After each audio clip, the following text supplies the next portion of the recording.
From the Sunnah, instead of saying beautiful, we can say Allahumma barik. Instead of thank you, we can say Jadakallah khairan. But is there anything including fi amanillah? From the Sunnah, we can say instead of bye. Fi amanillah, general dua. It is not from the Sunnah, and it is not a bid'ah. It's something related to customs, to traditions, to what people say. So for example, Assalamu alaikum, wa alaikum salam. How are you doing? Oh, this is not from the Sunnah. Okay, good morning. Oh, this is not from Sunnah. Are you late for school? Not from the Sunnah. You crazy? This is not related to, nobody says fi amanillah when bidding farewell or ma'as salama, which is bye-bye, to be from the Sunnah. These are cultural things. These are normal things. We are humans, not robots.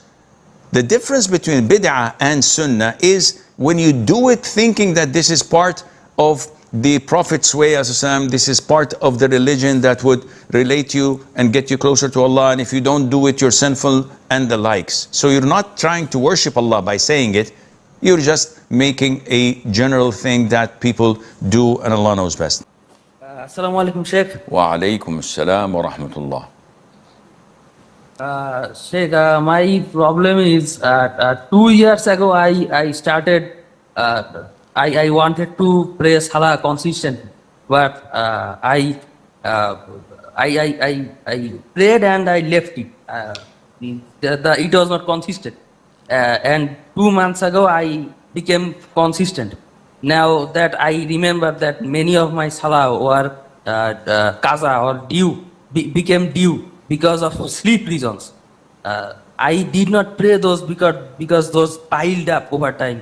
Now I do not know the exact number of Qaza Salah. What do I do now? You should not do anything to repent to Allah, ask Him for forgiveness, feel deep remorse, and continue to be consistent with your fard salat. What is gone is gone. You cannot make qada for that, because that salat was timed at a specific time, and you did not honor this. If you overslept, the only way to make it up is to pray it as soon as you wake up.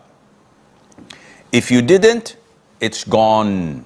Nothing can compensate for it. So move on and forget the past while being remorseful.